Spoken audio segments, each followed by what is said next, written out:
ఉమ్మడి వరంగల్ జిల్లాలోని 12 అసెంబ్లీ నియోజకవర్గాల్లో చేపడుతున్న ప్రగతి పనులు, మేడారం జాతర ఏర్పాట్లపై సహచర మంత్రి దనసరి అనసూయ సీతక్క, ముఖ్యమంత్రి సలహాదారుడు వేం నరేందర్ రెడ్డి, ఉమ్మడి వరంగల్ జిల్లా ఎమ్మెల్యేలు, ఆయా జిల్లా అధికారులతో కలిసి మంత్రి పొంగులేటి శ్రీనివాస్ రెడ్డి సమీక్ష సమావేశం నిర్వహించారు. వరంగల్ పట్టణాభివృద్ధికి సంబంధించి ముఖ్యమంత్రి రేవంత్ రెడ్డి ప్రత్యేకంగా 4,000 కోట్ల రూపాయలను మంజూరు చేశారు.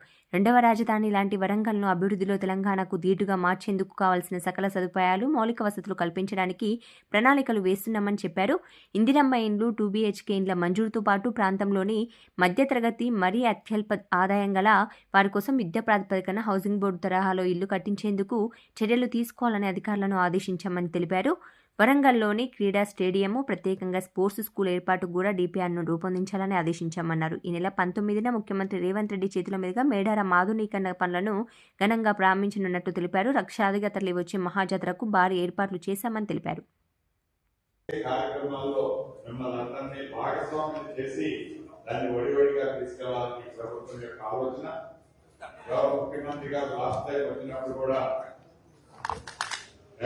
అధికారులను ఉద్దేశించి మాట్లాడుతున్న మీడియా వాళ్ళు వచ్చేసారు.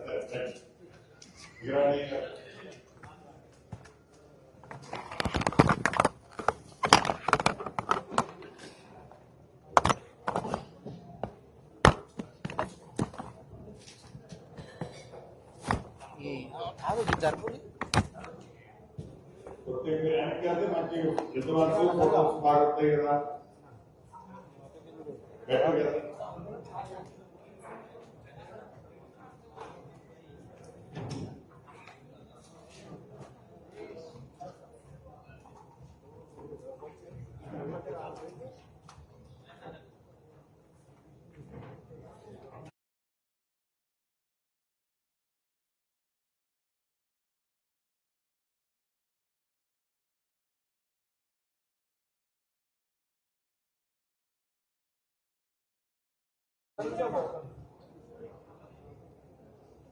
మీడియా అందరూ తెలుసుకోవడం మీకు చేసి జరుపుకుంటూ ఆల్రెడీ జరుగుతారు. ఉండండి అన్న, క్లియర్ అన్న, మీరు పుస్తకం తీసుకుంటున్నారు. అందుకే మీరు కూడా పుస్తకం అంటే కనపడం లేదు.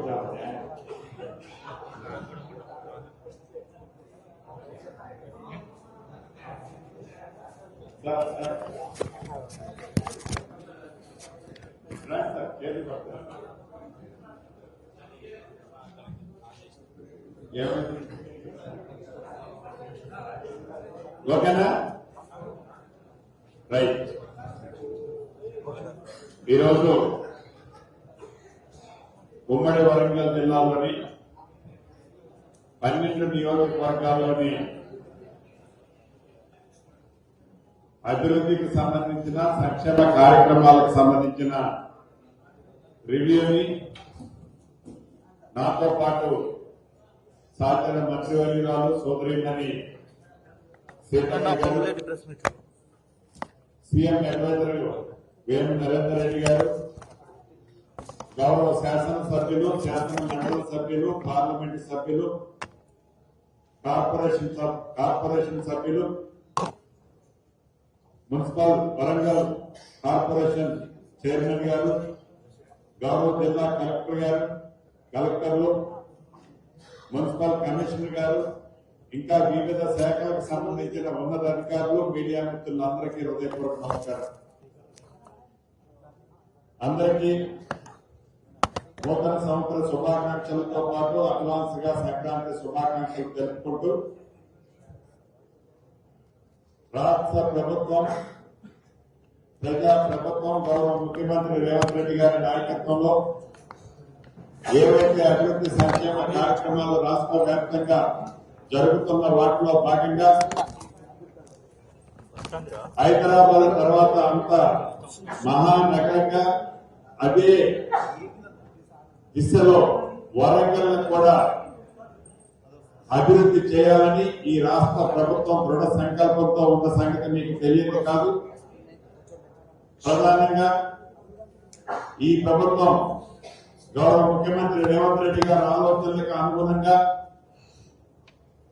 వరంగల్లో ఎయిర్పోర్టుకు సంబంధించిన ల్యాండ్ అక్విజిషన్ కార్యక్రమం మా రెవెన్యూ శాఖ అధికారులు గౌరవ కలెక్టర్ గారు వారి టీం అంతా కష్టపడి ఆ కార్యక్రమాన్ని గడిచిన కొన్ని రోజుల క్రితం ల్యాండ్ ఎక్విజిషన్ కార్యక్రమాన్ని పూర్తి చేసినందుకు రాష్ట్ర ప్రభుత్వ పక్షాన మా అధికారులను మనస్ఫూర్తిగా అభినందిస్తున్నాను. ఎయిర్పోర్ట్ తో పాటు అండర్ డ్రైనేజీ సిస్టమ్ ఏదైతే ఉందో గౌరవ ముఖ్యమంత్రి గారు వరంగల్ వచ్చినప్పుడు 4,000 కోట్ల పైచీలకు అడ్మినిస్ట్రేషన్ అప్రూవల్ ఆనాడు ఇవ్వడం జరిగింది. దాంట్లో భాగంగా ఫేస్ మేనర్ లో కోరు ప్రాంతంలో గడిచిన వర్షాకాలంలో వచ్చిన వరదలు ఎక్కడైతే ఎక్కువగా దెబ్బతిన్నాయో ఆ ప్రాంతాలని భవిష్యత్తు కాలంలో ఆ ప్రాంతంలో నివసించే వారికి ఇబ్బంది లేకుండా ఉండే విధంగా ఈ డ్రైనేజ్ వ్యవస్థని ఫస్ట్ ఫేజ్ లో రాబోయే వారం రోజుల లోపే ఫస్ట్ ఫేజ్ లో కొంత టెండర్లు పిలవడం జరుగుతుంది. దాంతో పాటు మౌలిక వసతుల్లో భాగంగా తాగునీరుకు సంబంధించింది సుమారు 560-570 కోట్లతో తాగునీరుకు సంబంధించిన సెక్టార్ లో కూడా టెండర్లు పిలవడం జరుగుతుంది. దాని మీద కూడా పూర్తిగా సమీక్షించుకున్నాం. వీటితో పాటు ఏదైతే వరంగల్ పట్టణంలో ఒక అద్భుతమైన హాస్పిటల్ పూర్తి చేసి ఈ వరంగల్ ప్రాంతంలో ఉన్న ప్రజలకే కాకుండా ఈ పరిసర ప్రాంతాల్లో ఉండే జిల్లాల్లో ఉండే ప్రజలు హైదరాబాద్ తర్వాత హెల్త్ హబ్ గా వరంగల్ ఉన్న సంగతి మనకు తెలియదు కాదు. అటువంటి వరంగల్లో ప్రభుత్వ హాస్పిటల్ మరింత అద్భుతంగా తీర్చిదిద్దే దాంట్లో భాగంగా అతి కొద్ది నెలల్లోనే దాన్ని కూడా ఎలా పూర్తి చేయాలని ఈ రోజు చర్చించుకున్న దాంట్లో జరగడం జరిగింది. ఇందిరమ్మ ఇళ్లు ఆనాడు మొండి గోడలతో ఒప్పజెప్పిన 2 BHK ఇళ్లు వాటితో పాటు రాష్ట్రంలో హౌసింగ్ సెక్టార్ నుంచి ఏవైతే middle class below middle class ప్రజలకు కూడా ప్రభుత్వ పక్షాన ఆ middle class below middle class ప్రజల కోరిక ఒక చిరకాల కోరిక ఒక గూడు కట్టుకోవాలని ఆ గూడు కట్టుకునే కాన్సెప్ట్ ఆనాడు రాష్ట్ర విభజనకు ముందు లైక్ కుక్కడపల్లి లాంటి హౌసింగ్ బోర్డు డిపార్ట్మెంట్ తో ఇళ్లు ఏర్పాటు చేసి మధ్య తరగతి కుటుంబాలకు వారి స్థాయికి తగ్గ ఇళ్లు రాష్ట్ర ప్రభుత్వం హౌసింగ్ బోర్డు నుంచి కట్టించే కార్యక్రమాన్ని వరంగల్లో శ్రీకారం చుట్టే ఏర్పాట్లు కూడా యుద్ధ ప్రాతిపదిక మీద చేయాలని ఈ రోజు ఈ సభలో ఆదేశాలు ఇవ్వడం జరిగింది. దీంతో పాటు వరంగల్ కి ఇన్నర్ రింగ్ రోడ్డుకు సంబంధించిన బ్యాలెన్స్ కొంత మిగిలిపోయింది. దాన్ని కూడా కొంత part already land acquisition complete అయింది.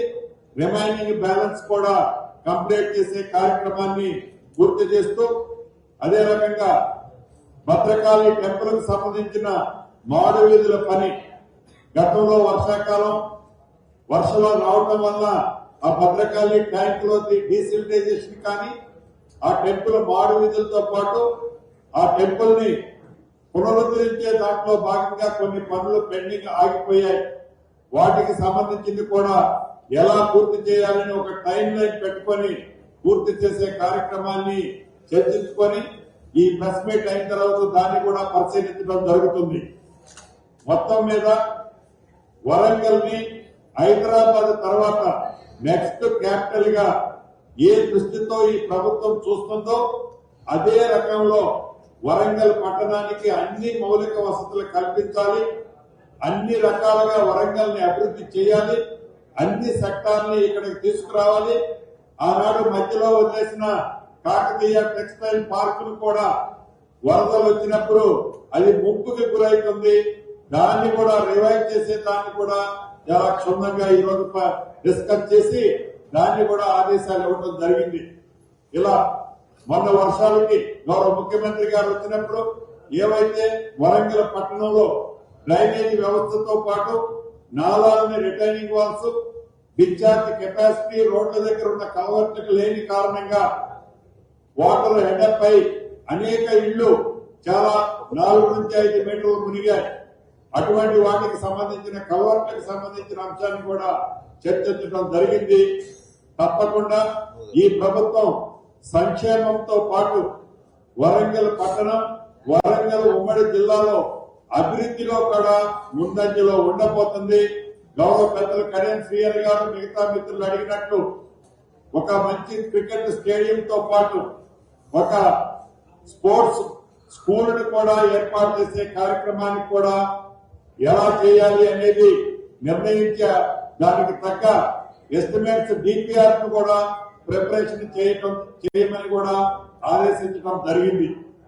ఏది ఏమైనా ఈ ప్రభుత్వానికి హైదరాబాద్ తర్వాత నెక్స్ట్ స్థితి వరంగల్ ని డెవలప్ చేసే దాంట్లో నిధులు ఎన్ని ఖర్చైనా పారదర్శకంగా ఈ వరంగల్ పట్టణాన్ని, వరంగల్ ఉమ్మడి జిల్లాని ఈ ప్రభుత్వం ఈ ప్రభుత్వం చేయడానికి సిద్ధంగా ఉన్నదన్నది కూడా వరంగల్ ఉమ్మడి జిల్లా ప్రజలతో పాటు రాష్ట్ర ప్రజలకు తెలియజేస్తూ, ప్రధానంగా ఈ ప్రభుత్వం ఏర్పడక ముందు గౌరవ ముఖ్యమంత్రి రేవంత్ రెడ్డి గారు సీతక్క కాన్స్టిట్యున్సీలోని మేడాలకు సంబంధించిన సమ్మక్క సారలమ్మ దగ్గర నుంచి కార్యక్రమం ఎప్పుడు మొదలు పెట్టేది. ఈ సమ్మక్క సారలమ్మకు సంబంధించిన మేడారంలో అద్భుతంగా, మహా అద్భుతంగా రాబోయే 200 సంవత్సరాల తర్వాత కూడా చెక్కు చెదరకుండా ఉండే విధంగా రాతి కట్టడాలతో ఇప్పటికే 95% వరకు పూర్తయ్యాయి. మేడారం జాతర 28, 29, 30, 31 తారీఖున జరుగుతుంది. ఏవైతే ఈ మేడారానికి సంబంధించిన సమ్మక్క సారలమ్మకు సంబంధించిన ఆ పరిసర ప్రాంతాలు, ప్రత్యేకంగా ఆ అమ్మవారు ఉన్న ప్రాంతాన్ని పునరుద్ధరించే దాంట్లో భాగంగా రాష్ట్ర ప్రభుత్వం సుమారు 250 నుంచి 300 కోట్లు ఖర్చు పెట్టి అద్భుతంగా పనులు పూర్తి చేయడం జరిగింది. గౌరవ ముఖ్యమంత్రి రేవంత్ రెడ్డి గారు అక్కడ ఒక రాత్రి బస చేయాలని, అది 18వ తారీఖు సాయంత్రం మేడారంలో ఇచ్చేసి 18వ తారీఖు నైట్ మేడారంలోనే బస చేసి 19వ తారీఖు ఉదయం ఎర్లీ మార్నింగ్ ఏవైతే పునరుద్ధరించిన పనులన్నింటినీ కూడా లాంఛనంగా ప్రారంభించుకోవడం జరుగుతుందని చెప్పడానికి సంతోషిస్తున్నాను. ఈ రాష్ట్రంలో ఉండే ప్రజలే కాకుండా పరిసర జిల్లాలు, పరిసర రాష్ట్రాల్లో ఉండే ప్రజలు కూడా సమ్మక్క సారమ్మ భక్తులు కోట్లాది మంది ఉన్నారు. ఒక్క ఆదివాసులు, గిరిజనులే కాదు, గిరిజనేతల్లో కూడా దేశవ్యాప్తంగా ఈ సమ్మక్క సారమ్మ భక్తులు కోట్లాది మంది ఉన్నారు. వారందరికీ ఈ అద్భుతంగా చేసే కార్యక్రమాన్ని జాతర టైంలో కానీ, జాతర ముందు కానీ, జాతర తర్వాత కానీ దర్శించుకోవచ్చని కూడా ఈ వేదిక ద్వారా భక్తులందరికీ విజ్ఞప్తి చేస్తూ, ఇప్పుడు సోదరిమణి సీతక్క గారిని కూడా సందేశం ఇవ్వాల్సిందిగా కోరుతున్నా.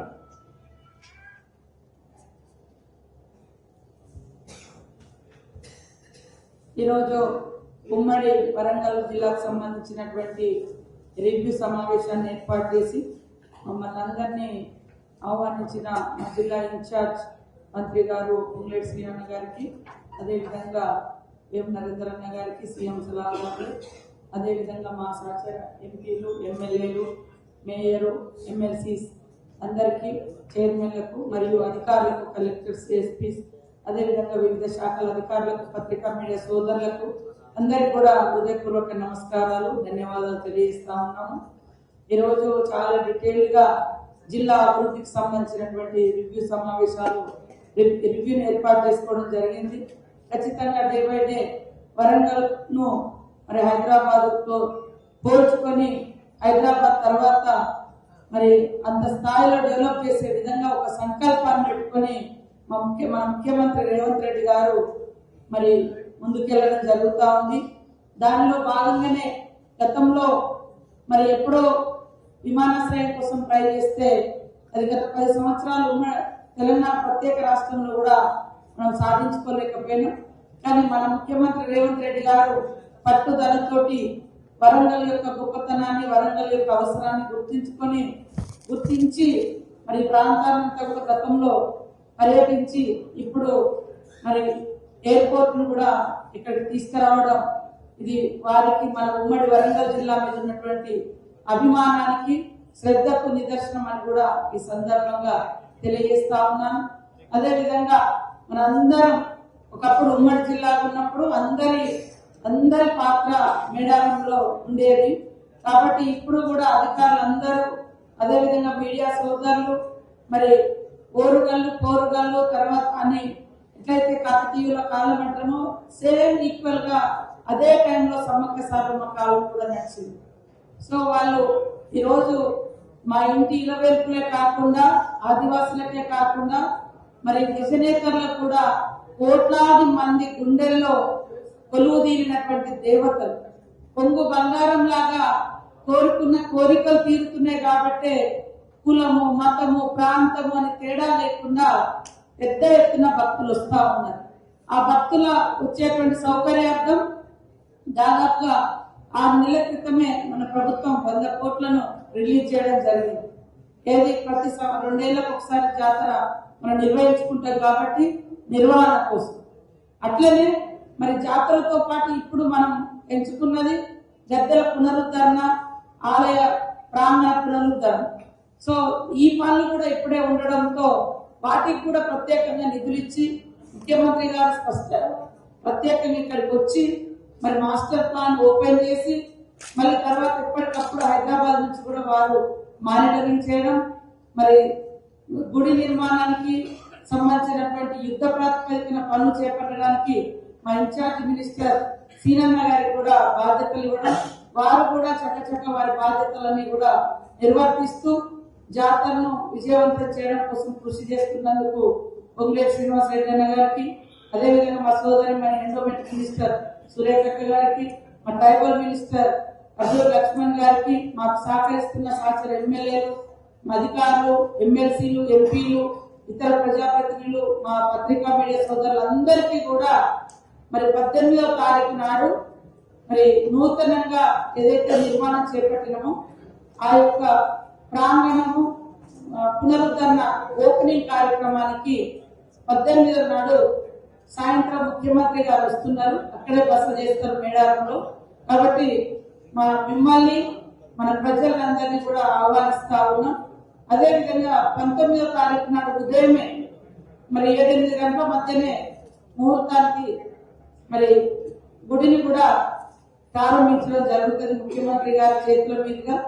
అందుకనే రాష్ట్రంలో ఉన్నటువంటి అధికారులకు, ప్రజాప్రతినిధులకు, ప్రజలకు ఈ సందర్భంగా మీడియా ద్వారా తెలియజేస్తా ఉన్నాం. అందరికీ మేడారానికి 18, 19 నాడు ఓపెనింగ్ ఉంది. నూతన గుడి నిర్మాణం ముఖ్యమంత్రి రేవంత్ రెడ్డి గారి చేతుల మీదుగా మరి ప్రారంభోత్సవం ఉంటుంది. నిన్న కూడా చాలా మంది ఎమ్మెల్యేలకు, ఆల్ పార్టీస్ ఫ్లోర్ లీడర్లకు అందరినీ కూడా పర్సనల్ గా కలిసి ఆహ్వానించడం జరిగింది. అందరూ మరి రావడానికి సిద్ధంగా ఉన్నందుకు అందరికీ ధన్యవాదాలు. అదే కాకుండా ఎప్పుడు కూడా ఉమ్మడి జిల్లా నుంచి ముఖ్యంగా అక్కడ కావాల్సినటువంటి వ్యవస్థనంతా కూడా కార్పొరేషన్ నుంచి కూడా మనకి ఇస్తా ఉంటారు. డ్రింకింగ్ వాటర్ కానీ, యంత్రాంగం కానీ, మరి అదంతా కూడా గతంలో ఇచ్చినటువంటి అన్ని ఇద్దరు కలెక్టర్స్, అదేవిధంగా కార్పొరేషన్ కమిషనర్ గారు ఒకసారి రివ్యూ పెట్టుకొని అవన్నీ కూడా మళ్ళీ మాకు అక్కడికి పంపిస్తే బాగుంటుందని కోరుకుంటూ ఇక్కడ మన ఉమ్మడి వరంగల్ జిల్లా అధికారులకు, ప్రజలకు, పత్రికా మీడియా సోదరులకు, మా ప్రజాప్రతినిధులకు అందరికీ పేరు పేరున మరొకసారి మేడారానికి ఆహ్వానం పలుకుతూ సెలవు తీసుకుంటాం.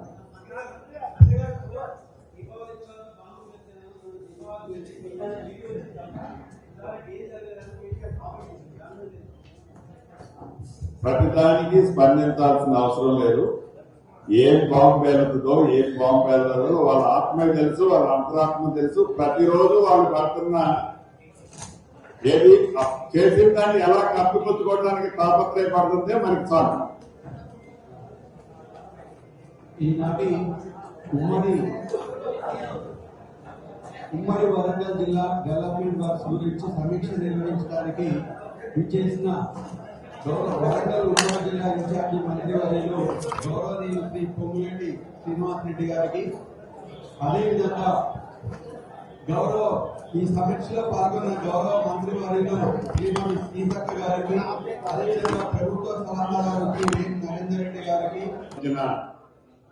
రివ్యూని నాతో పాటు సహచర మంత్రివర్యురాలు సోదరిమణి సీతక్క గారు,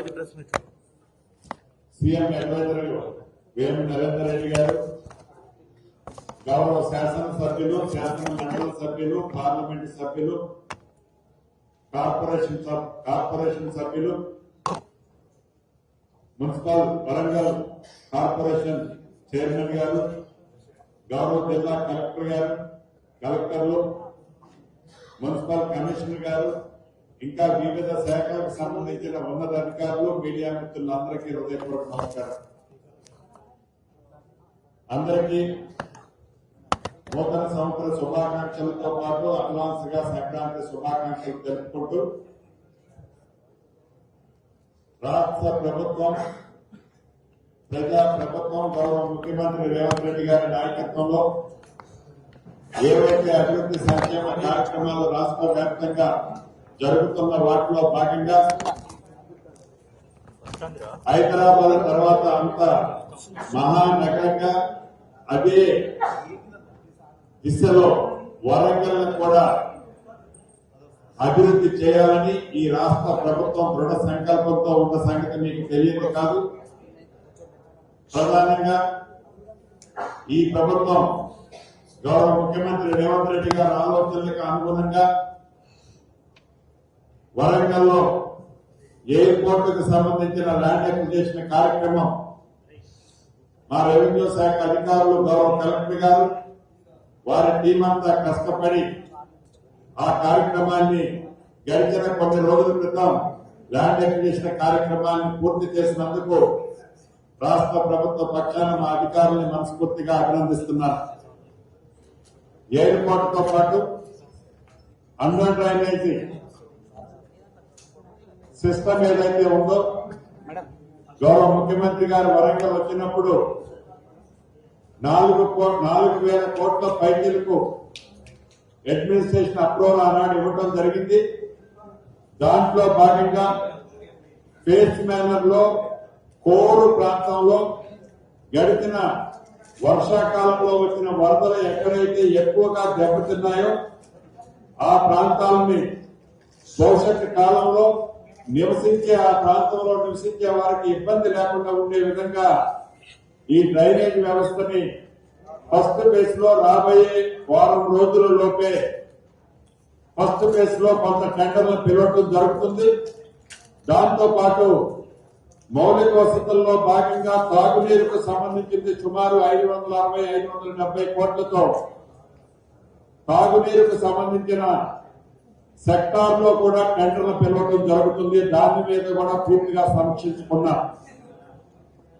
వీటితో పాటు ఏదైతే వరంగల్ పట్టణంలో ఒక అద్భుతమైన హాస్పిటల్ పూర్తి చేసి ఈ వరంగల్ ప్రాంతంలో ఉన్న ప్రజలకే కాకుండా ఈ పరిసర ప్రాంతాల్లో ఉండే జిల్లాల్లో ఉండే ప్రజలు హైదరాబాద్ తర్వాత హెల్త్ హబ్ గా వరంగల్ ఉన్న సంగతి మనకు తెలియదు కాదు. అటువంటి వరంగల్లో ప్రభుత్వ హాస్పిటల్ మరింత అద్భుతంగా తీర్చిదిద్దే దాంట్లో భాగంగా అతి కొద్ది నెలల్లోనే దాన్ని కూడా ఎలా పూర్తి చేయాలని ఈ రోజు చర్చించుకున్న దాంట్లో జరగడం జరిగింది. ఇందిరమ్మ ఇళ్లు ఆనాడు మొండి గోడలతో ఒప్పజెప్పిన 2 BHK ఇళ్లు, వాటితో పాటు రాష్ట్రంలో హౌసింగ్ సెక్టార్ నుంచి ఏవైతే middle class below middle class ప్రజలకు కూడా ప్రభుత్వ పక్షాన ఆ middle class below middle class ప్రజల కోరిక, ఒక చిరకాల కోరిక, ఒక గూడు కట్టుకోవాలని, ఆ గూడు కట్టుకునే కాన్సెప్ట్ ఆనాడు రాష్ట్ర విభజనకు ముందు లైక్ కుక్కడపల్లి లాంటి హౌసింగ్ బోర్డు డిపార్ట్మెంట్ తో ఇళ్లు ఏర్పాటు చేసి మధ్య తరగతి కుటుంబాలకు వారి స్థాయికి తగ్గ ఇళ్లు రాష్ట్ర ప్రభుత్వం హౌసింగ్ బోర్డు నుంచి కట్టించే కార్యక్రమాన్ని వరంగల్లో శ్రీకారం చుట్టే ఏర్పాట్లు కూడా యుద్ధ ప్రాతిపదిక మీద చేయాలని ఈ రోజు ఈ సభలో ఆదేశాలు ఇవ్వడం జరిగింది. దీంతో పాటు వరంగల్ కి ఇన్నర్ రింగ్ రోడ్డుకు సంబంధించిన బ్యాలెన్స్ కొంత మిగిలిపోయింది. దాన్ని కూడా కొంత part already land acquisition complete అయింది. రిమైనింగ్ బ్యాలెన్స్ కూడా కంప్లీట్ చేసే కార్యక్రమాన్ని పూర్తి చేస్తూ, అదే రకంగా భద్రకాళి టెంపుల్ కు సంబంధించిన మాడు వీధుల పని గతంలో వర్షాకాలం వర్షాలు రావటం వల్ల ఆ భద్రకాళి ట్యాంక్ లో డీసిలిటైజేషన్ కానీ ఆ టెంపుల్ మాడు వీధులతో పాటు ఆ టెంపుల్ ని పునరుద్ధరించే దాంట్లో భాగంగా కొన్ని పనులు పెండింగ్ ఆగిపోయాయి. వాటికి సంబంధించింది కూడా ఎలా పూర్తి చేయాలని ఒక టైం లైన్ పెట్టుకొని పూర్తి చేసే కార్యక్రమాన్ని చర్చించుకొని ఈ ప్రెస్ మీట్ అయిన తర్వాత దాన్ని కూడా పరిశీలించడం జరుగుతుంది. మొత్తం మీద వరంగల్ ని హైదరాబాద్ తర్వాత నెక్స్ట్ క్యాపిటల్ గా ఏ దృష్టితో ఈ ప్రభుత్వం చూస్తుందో అదే రకంలో వరంగల్ పట్టణానికి అన్ని మౌలిక వసతులు కల్పించాలి. అన్ని రకాలుగా వరంగల్ ని అభివృద్ధి చేయాలి. అన్ని సెక్టార్ని ఇక్కడికి తీసుకురావాలి. ఆనాడు మధ్యలో వదిలేసిన కాకతీయ టెక్స్టైల్ పార్కును కూడా వరదలు వచ్చినప్పుడు అది ముంపుకి గురవుతుంది. దాన్ని కూడా రివైవ్ చేసే దాన్ని కూడా చాలా క్షుణ్ణంగా ఈ రోజు డిస్కస్ చేసి దాన్ని కూడా ఆదేశాలు ఇవ్వడం జరిగింది. ఇలా మొన్న వర్షాలకి గౌరవ ముఖ్యమంత్రి గారు వచ్చినప్పుడు ఏవైతే వరంగల్ పట్టణంలో డ్రైనేజీ వ్యవస్థతో పాటు నాలాలని రిటైనింగ్ వాల్స్, డిశ్చార్జ్ కెపాసిటీ, రోడ్ల దగ్గర ఉన్న కల్వర్టుకు లేని కారణంగా వాటర్ హెడప్ అయి అనేక ఇళ్లు చాలా 4 నుంచి 5 మీటర్లు మునిగాయి. అటువంటి వాటికి సంబంధించిన కల్వర్టులకు సంబంధించిన అంశాన్ని కూడా చర్చించడం జరిగింది. తప్పకుండా ఈ ప్రభుత్వం సంక్షేమంతో పాటు వరంగల్ పట్టణం, వరంగల్ ఉమ్మడి జిల్లాలో అభివృద్ధిలో కూడా ముందంజలో ఉండబోతుంది. గౌరవ పెద్దలు కళ్యాణ్ శ్రీహరి గారు మిగతా మిత్రులు అడిగినట్లు ఒక మంచి క్రికెట్ స్టేడియంతో పాటు ఒక స్పోర్ట్స్ స్కూల్ ని కూడా ఏర్పాటు చేసే కార్యక్రమానికి కూడా ఎలా చేయాలి అనేది నిర్ణయించే దానికి తగ్గ ఎస్టిమేట్స్ డిపిఆర్ ను కూడా ప్రిపరేషన్ చేయమని కూడా ఆదేశించడం జరిగింది. ఏది ఏమైనా ఈ ప్రభుత్వానికి హైదరాబాద్ తర్వాత నెక్స్ట్ స్థితి వరంగల్ ని డెవలప్ చేసే దాంట్లో నిధులు ఎన్ని ఖర్చయినా పారదర్శకంగా ఈ వరంగల్ పట్టణాన్ని, వరంగల్ ఉమ్మడి జిల్లాని ఈ ప్రభుత్వం అధికారంగా ఈ ప్రభుత్వం చేయడానికి సిద్ధంగా ఉన్నదన్నది కూడా వరంగల్ ఉమ్మడి జిల్లా ప్రజలతో పాటు రాష్ట్ర ప్రజలకు తెలియజేస్తూ, ప్రధానంగా ఈ ప్రభుత్వం ఏర్పడక ముందు గౌరవ ముఖ్యమంత్రి రేవంత్ రెడ్డి గారు సీతక్క కాన్స్టిట్యున్సీలోని మేడాలకు సంబంధించిన సమ్మక్క సారలమ్మ దగ్గర నుంచి కార్యక్రమం ఎప్పుడు మొదలు పెట్టేది. ఈ సమ్మక్క సారలమ్మకు సంబంధించిన మేడారంలో అద్భుతంగా, మహా అద్భుతంగా రాబోయే 200 సంవత్సరాల తర్వాత కూడా చెక్కు చెదరకుండా ఉండే విధంగా రాతి కట్టడాలతో ఇప్పటికే 95% వరకు పూర్తయ్యాయి. మేడారం జాతర 28, 29, 30, 31వ తారీఖున జరుగుతుంది. ఏవైతే ఈ మేడారానికి సంబంధించిన సమ్మక్క సారలమ్మకు సంబంధించిన ఆ పరిసర ప్రాంతాలు, ప్రత్యేకంగా ఆ అమ్మవారు ఉన్న ప్రాంతాన్ని పునరుద్ధరించే దాంట్లో భాగంగా రాష్ట్ర ప్రభుత్వం సుమారు 250 నుంచి 300 కోట్లు ఖర్చు పెట్టి అద్భుతంగా పనులు పూర్తి చేయడం జరిగింది. గౌరవ ముఖ్యమంత్రి రేవంత్ రెడ్డి గారు అక్కడ ఒక రాత్రి బస చేయాలని, అది 18వ తారీఖు సాయంత్రం మేడారంలో విచ్చేసి 18వ తారీఖు నైట్ మేడారంలోనే బస చేసి 19వ తారీఖు ఉదయం ఎర్లీ మార్నింగ్ ఏవైతే పునరుద్ధరించిన పనులన్నింటినీ కూడా లాంఛనంగా ప్రారంభించుకోవడం జరుగుతుందని చెప్పడానికి సంతోషిస్తున్నాను. ఈ రాష్ట్రంలో ఉండే ప్రజలే కాకుండా పరిసర జిల్లాలు, పరిసర రాష్ట్రాల్లో ఉండే ప్రజలకు కూడా సమ్మక్క సారమ్మ భక్తులు కోట్లాది మంది ఉన్నారు. ఒక్క ఆదివాసులు గిరిజనులే కాదు, గిరిజనేతల్లో కూడా దేశవ్యాప్తంగా ఈ సమ్మక్క సారమ్మ భక్తులు కోట్లాది మంది ఉన్నారు. వారందరికీ ఈ అద్భుతంగా చేసే కార్యక్రమాన్ని జాతర టైంలో కానీ, జాతర ముందు కానీ, జాతర తర్వాత కానీ దర్శించుకోవచ్చని కూడా ఈ వేదిక ద్వారా భక్తులందరికీ విజ్ఞప్తి చేస్తూ ఇప్పుడు సోదరిమణి సీతక్క గారిని కూడా సందేశం ఇవ్వాల్సిందిగా కోరుతున్నాను.